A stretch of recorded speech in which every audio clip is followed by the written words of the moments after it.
gonna start. Okay, hello, my name is Oscar, and today I'm going to be presenting one of the best episodes of Inside the Actor Studios from what it's supposed to be, and for me, in my opinion, a really, really underrated, yet overrated, yet famous, but not duly appreciated actor, Jake Gyllenhaal. Okay. He's one of my favorite actors, and I was supposed to actually do Martin Scorsese, but Martin Scorsese is not an actor, he's a director. If yet be the case, I would totally choose Tarantino as an actor and director, but yet we don't have an episode of that. So, I'm going to do... He sucks, by the way, as an actor. By the way, I'm going to do Jake Gyllenhaal. Most of you most probably have seen movies where he is, or know about him, but not because of his great acting, but mostly because he's just a sex symbol in Hollywood.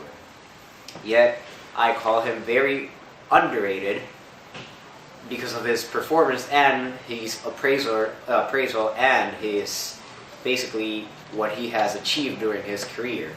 He has been nominated 2 times for an Academy Award and has never won, but he has won a BAFTA Awards, which is not as relevant as an Academy Award, but it's sort of getting there. So, many of his movies that he has appeared on, I'm going to actually tell them in order of my preference. It's Southpaw, which is basically his last film. He's a boxer, sort of cliche boxing movie, sort of good, not his best film. Donnie Darko, was basically his revelation as an actor, which started, well, it was sort of a movie 15 years ago, I think, or like 10 years ago.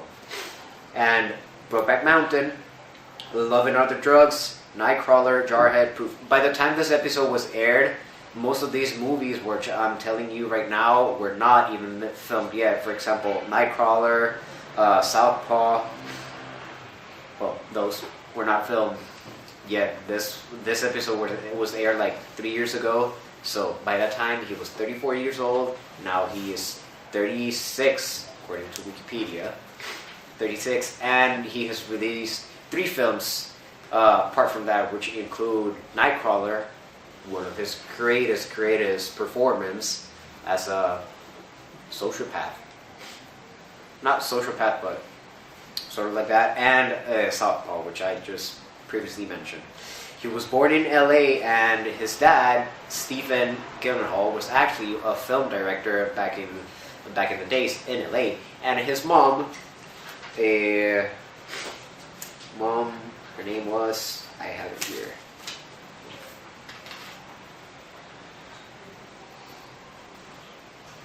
Totally forgot to write her name. But she was a novel writer, and when they both met, they conceived Maggie Gyllenhaal, which is another famous actor in Hollywood, which is her sister, which she has appeared in also in Donnie Darko as her sister too, and Batman and other movies, so you might have seen her before.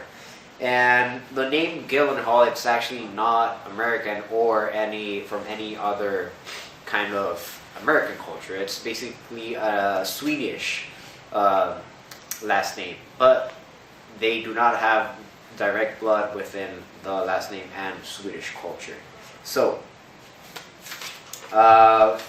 his film debut was actually called City Slickers, which was in 1990. He was about like 14 years old, and he was acting since the age of 10, though his parents never let him be fully uncommitted to the part of acting. Since he was still in high school, sometimes he had to get home tutoring because his ascending into acting. He went to the university, he went to Columbus University, pretty good university, but he dropped out after his second year because he eventually realized that he was getting somewhere with his acting career. He was acting for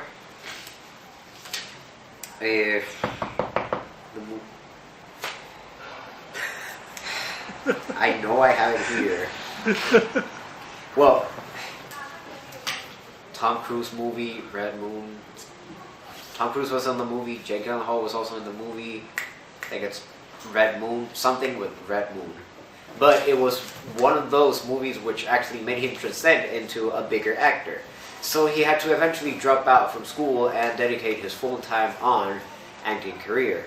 From that, he went on being a really, really great actor, demonstrating how can people get deeply into the psychology of a character. For example, in his great performance, and by the way, you should totally know who this director of this movie was, because you guys are Taiwanese and you should totally know this. But he acted in the movie Brokeback Mountain, which was directed by Ang Lee, Taiwanese director. Very good. It's a very critical film because of a specific part inside the movie, which is basically upon the homosexuality. He was asked during the interview, like, how did you feel doing this sex scene of homosexuality with Heath Ledger? Again, that is my favorite actor, Heath Ledger. He passed away. So he was asked, like, how do you feel of doing that film with him, with that scene with him? And he said, it was not really uncomfortable. I've even made like more uncomfortable scenes rather than that scene. It's just that it's getting to know the character, getting to act for the first time with another character. It's what makes it uncomfortable for me. But Heath Ledger, which was a previously long relationship of a friend, he felt very, very comfortable doing that scene. And I mean, it's very controversial at some point, because it was, by that time, it was not seen how big of a breakthrough or the homosexuality scene was seen back then.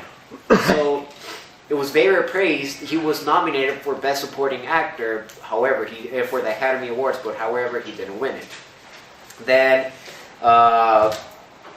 one of his most criticized films and more like praised, for example, can be Jarhead, my favorite movie that he has ever done, by Sam Mendes. His role as a soldier, which is sent upon to the war, being there immersed into the war for like over a year and never even having the opportunity to even shoot his rifle, eventually leads him to having a social issues. Then. Most of his acting is inspired by Danny Kaye, by Paul Newman. His favorite words, it's "ay." It's his least favorite word, it's weird.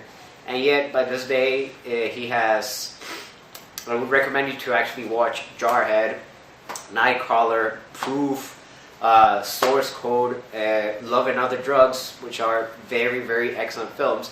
But these movies are not great because of what they are, but it's because of his acting, the way he can actually portray a character, how he can act as a sociopath, great actor, and not only doing like movies, but he's also music videos, which are very good. So, thank you. Okay.